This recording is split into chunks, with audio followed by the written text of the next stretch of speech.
ನಮಸ್ಕಾರ ವೀಕ್ಷಕರೇ, ಇವತ್ತಿನ ಸಂಚಿಕೆಯಲ್ಲಿ ನಾವು ಈ ಸಂಖ್ಯೆಗಳ ಬಗ್ಗೆ ನೋಡೋಣ.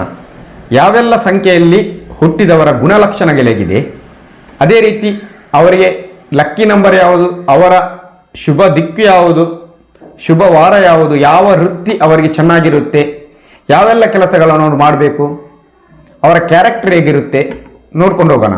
ಸೊ ಇವತ್ತು ಸಂಖ್ಯೆ 1ರಲ್ಲಿ ಹುಟ್ಟಿದವರ ಗುಣಲಕ್ಷಣಗಳನ್ನು ನೋಡೋಣ. 1 ಅಂದರೆ ಅದರ ಜೊತೆಗೆ ಯಾವುದೆಲ್ಲ ನಂಬರ್ ಸೇರಿಕೊಳ್ಳುತ್ತೆ, ಆ್ಯಡ್ ಆಗುತ್ತೆ. ನೋಡಿ, 1 ಅಂದರೆ 1ನೇ ಸಂಖ್ಯೆ ಬರುತ್ತೆ, ಸಿಂಗಲ್ ಡಿಜಿಟ್ ಆಗಿ ಎಲ್ಲವನ್ನು ನಾವು ಕನ್ವರ್ಟ್ ಮಾಡಬೇಕು ಸಿಂಗಲ್ ಡಿಜಿಟ್ ಆಗಿ. ಈಗ 10ನೇ ಸಂಖ್ಯೆ ಅಂದರೆ 10, 1 + 0 ಅದು ಕೂಡ ಸಿಂಗಲ್ ಡಿಜಿಟ್ ಆಗಿ 1 ಆಗುತ್ತೆ. 1 + 9 = ಅದು ಕೂಡ 1 ಆಗುತ್ತೆ. ಅದೇ ರೀತಿ 2 + 8 ಅದು ಕೂಡ 1 ಆಗುತ್ತೆ. ಸೊ ಎಲ್ಲವನ್ನು ನಾವು ಸಿಂಗಲ್ ಡಿಜಿಟ್ಗೆ ನಾವು ಅದನ್ನು ಕನ್ವರ್ಟ್ ಮಾಡಬೇಕು.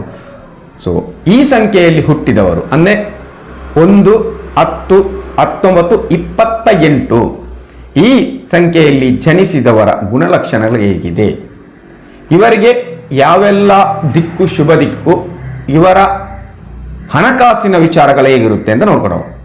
ನೋಡಿ, ಇಲ್ಲಿ ಮುಖ್ಯವಾಗಿ ನಿಮ್ಮ ಜಾತಕ ತುಂಬಾನೇ ಇಂಪಾರ್ಟೆಂಟ್. ಆದರೆ ನ್ಯೂಮರಾಲಜಿ ಪ್ರಕಾರ ಸಂಖ್ಯೆಗಳು ನಿಮ್ಮೊಂದು ಅಟ್ಲೀಸ್ಟ್ ಒಂದು 40% ಆದರೂ ಆ ಕ್ಯಾರೆಕ್ಟರ್ ಹಾಗೇ ಇರುತ್ತೆ. ಇಲ್ಲಿ ನೋಡಿ, ಇಲ್ಲಿ ಫ್ಯೂಚರ್ ನಂಬರ್ ಪ್ರತಿಯೊಬ್ಬರಿಗೂ ಅವನ ಡೇಟ್ ಆಫ್ ಬರ್ತ್ ಇರುತ್ತೆ. ಆ ಡೇಟ್ ಆಫ್ ಬರ್ತ್ ಅನ್ನು ಕೂಡಿಸಿದಾಗ ಬರ್ತಕ್ಕಂಥದ್ದೇ ಫ್ಯೂಚರ್ ನಂಬರ್. ಅದು ಕೂಡ ನಿಮ್ದು ಸೇಮ್ ಒಂದೇ ಇದ್ರೆ ನಾನು ಹೇಳ್ತಕ್ಕಂಥ ಪರಿಹಾರ ನಿಮಗೆ ತುಂಬಾನೇ ಹತ್ತಿರವಾಗಿರುತ್ತೆ. ಅಂದ್ರೆ ನಾನು ಹೇಳ್ತಕ್ಕಂಥ ಎಲ್ಲ ವಿಚಾರಗಳು ಹತ್ತಿರವಾಗಿರುತ್ತೆ. ಅದೇ ರೀತಿ ನಿಮ್ದು ಪಿರಮಿಡ್ ನಂಬರ್ ಕೂಡ ನಿಮ್ಗೆ ಗೊತ್ತಿರ್ಬೋದು. ಪಿರಮಿಡ್ ನಂಬರ್ ಅಂತ ಇದೆ, ಫ್ಯೂಚರ್ ನಂಬರ್ ಮತ್ತೆ ಪಿರಮಿಡ್ ನಂಬರ್. ಅದು ಕೂಡ 1 ಬಂದಿದ್ರೆ ನಾನು ಹೇಳ್ತಕ್ಕಂಥ ಏನು ಫಲಗಳಿದೆ ಅದು ನಿಮಗೆ ತುಂಬಾ ಹತ್ತಿರ ಇರುತ್ತೆ. ಸಾಧಾರಣವಾಗಿ ಒಂದು 70% ಆ ಫಲಗಳು ನಿಮಗೆ ಸಿಗುತ್ತೆ.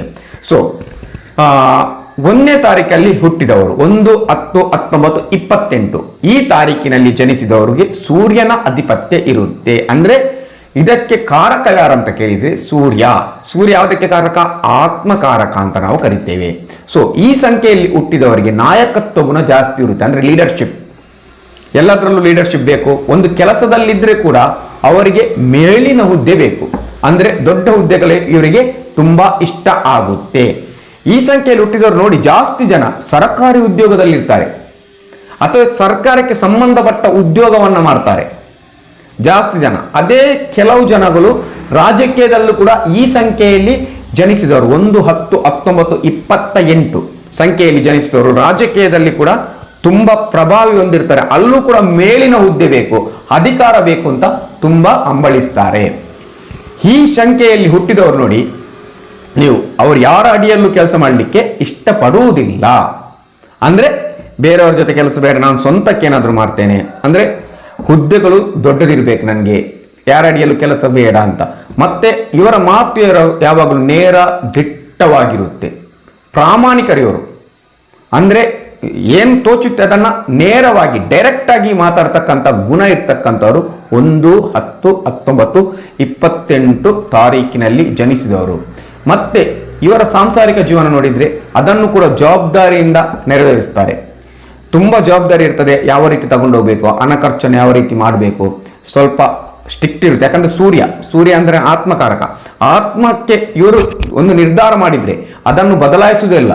ದೃಢವಾದ ನಿರ್ಧಾರ ಇವರದು, ಅದನ್ನು ಬದಲಾಯಿಸಲ್ಲ. ಯಾರು ಹೇಳಿದ್ರು ಬದಲಾಯಿಸಲ್ಲ, ಯಾವ ಮಾತಿಗೂ ಜಗ್ಗುವುದಿಲ್ಲ. ಇವರು ನೇರವಾಗಿರ್ತದೆ ಇವರ ಮಾತುಗಳು.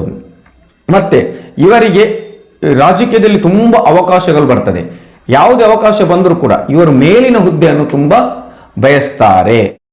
ಮತ್ತೆ ತಿಂತಕ್ಕಂಥ ವಿಚಾರಕ್ಕೆ ಬಂದಾಗ ಖಾರ ಮತ್ತು ಎಣ್ಣೆಯ ಪದಾರ್ಥಗಳೇನಿದೆ ಅದನ್ನ ಸ್ವಲ್ಪ ಅವಾಯ್ಡ್ ಮಾಡ್ತೇನೆ, ಅದನ್ನ ಅಷ್ಟಾಗಿ ಇಚ್ಛಿಸುವುದಿಲ್ಲ ಅವರು ತಿನ್ನಲಿಕ್ಕೆ. ಮತ್ತೆ ಆಧ್ಯಾತ್ಮ, ಭಜನೆ, ದೇವರು, ದೈವದೇವರು ಇಂಥ ವಿಚಾರದಲ್ಲಿ ತುಂಬಾ ಆಸಕ್ತಿ ಇರ್ತದೆ, ಒಲವಿರ್ತದೆ. ದೇವರ ಮೇಲೆ ದೃಢವಾದ ನಂಬಿಕೆ. ಯಾರನ್ನು ನಂಬದಿದ್ರು ದೇವರನ್ನು ತುಂಬಾ ದೃಢವಾಗಿ ನಂಬ್ತಾರೆ. ಮತ್ತೆ ಸುಮಧುರವಾದ ಸಂಗೀತ ತುಂಬಾ ಇಷ್ಟಪಡ್ತಾರೆ. ಅಂದ್ರೆ ಮೆಲೋಡಿ ಸಾಂಗ್ಸ್ ಎಲ್ಲ ಏನ್ ಕರಿತೇವೆ ಅದನ್ನು ತುಂಬಾನೇ ಇಷ್ಟಪಡ್ತಾರೆ. ಇವರ ಶುಭ ದಿಕ್ಕು ನಾವು ನೋಡಿದ್ರೆ ಪೂರ್ವ ದಿಕ್ಕು, ಇವರಿಗೆ ಶುಭವಾದ ದಿಕ್ಕು ಪೂರ್ವ ದಿಕ್ಕು. ಅದೇ ರೀತಿ ಇವರಿಗೆ ವಾರದಲ್ಲಿ ನಾವು ಶುಭವಾರ ನೋಡಿದ್ರೆ ಭಾನುವಾರ ಮತ್ತೆ ಸೋಮವಾರ ಇವರಿಗೆ ಶುಭವಾದ ದಿಕ್ಕಾಗುತ್ತೆ. ಮತ್ತೆ ಇವರಿಗೆ ಲಕ್ಕಿ ನಂಬರ್ ನೋಡಿದ್ರೆ 1 ಲಕ್ಕಿ ನಂಬರ್ ಆಗುತ್ತೆ. ಸೊ ಅದಕ್ಕಿಂತನೂ 1 3ನೇ ನಂಬರ್ ಲಕ್ಕಿ ಆಗುತ್ತೆ, 5ನೇ ನಂಬರ್ ಇವರಿಗೆ ಲಕ್ಕಿ ಆಗುತ್ತೆ, ಹಾಗೂ 19ನೇ ನಂಬರ್ ಕೂಡ ಇವರಿಗೆ ಲಕ್ಕಿ ನಂಬರ್ ಆಗಿರುತ್ತೆ. ಸೊ ಮತ್ತು ಇವರಿಗೆ ಉದ್ಯೋಗ ನೋಡಿದರೆ ಸರ್ಕಾರಿ ಉದ್ಯೋಗ ತುಂಬಾನೇ ಇವರಿಗೆ ಫೇವರಬಲ್ ಆಗಿರುತ್ತೆ. ಅಂದರೆ ಅದರಲ್ಲಿ ಸ್ವಲ್ಪ ಜಾಸ್ತಿ ಪ್ರಯತ್ನ ಪಟ್ಟಾಗ ಸರ್ಕಾರಿ ಉದ್ಯೋಗ ಸಿಗುತ್ತೆ. ಸೊ ಇದಿಷ್ಟು ಇವರ ಜಾತಕದ. ಮತ್ತೇನಾದರೂ ಮೈನಸ್ ಪಾಯಿಂಟ್ ನೋಡಬೇಕಿದ್ರೆ ಸ್ವಲ್ಪ ಕೋಪವನ್ನು, ಇವರು ಅಹಮನ್ನ, ಈಗೋ ಇದನ್ನು ಕಮ್ಮಿ ಮಾಡಿದರೆ ತುಂಬ ಅವಕಾಶಗಳು ಸಿಗುತ್ತೆ. ಸ್ವಲ್ಪ ತಗ್ಗಿ ಬಗ್ಗೆ ಇವರು ನಡ್ಕೊಂಡ್ರೆ ಇನ್ನೂ ಕೂಡ ಅವರಿಗೆ ಅವಕಾಶಗಳು ಸಿಗುತ್ತೆ. ಸ್ವಲ್ಪ ಇವರ ಮಾತು ನೇರ ಆಗಿರುವುದರಿಂದ ಕೆಲವರ ಜೊತೆ ನಿಷ್ಠುರಗಳು ಬೇಗ ಆಗುತ್ತೆ. ಆದ್ದರಿಂದ ಇವರು ಸ್ವಲ್ಪ ಕೂಲ್ ಆಗಿದ್ರೆ ಇದ್ದಾಗ, ಯಾಕಂದರೆ ಸೂರ್ಯ ಅಂದರೆ ಸ್ವಲ್ಪ ಬಿಸಿ ಗೊತ್ತೇ ಇದೆ ನಮಗೆಲ್ರಿಗೂ. ಸೊ ಅಲ್ಲಿ ಇವರದು ಸ್ವಲ್ಪ ಕ್ಯಾರೆಕ್ಟರ್ ಸ್ವಲ್ಪ ಚೇಂಜ್ ಮಾಡಿದರೆ ಎಲ್ಲರ ಜೊತೆನೂ ಚೆನ್ನಾಗಿರ್ಬೋದು. ಇವಿಷ್ಟು ಇವರ ಲಕ್ಷಣಗಳು. ಸೊ ಮುಂದಿನ ಸಂಚಿಕೆಯಲ್ಲಿ ನಾನು 2ನೇ ತಾರೀಕು ಹುಟ್ಟಿದವರ, ಆ ಚಂದ್ರನಾಧಿಪತ್ಯದಲ್ಲಿ ಹುಟ್ಟಿದವರ ಗುಣಲಕ್ಷಣಗಳಿಗೆ ತಿಳಿಸ್ತೇನೆ. ಅಲ್ಲಿ ತನಕ ನೋಡ್ತಾ ಬನ್ನಿ. ಎಲ್ರಿಗೂ ಶುಭವಾಗಲಿ, ಶುಭ ದಿನ.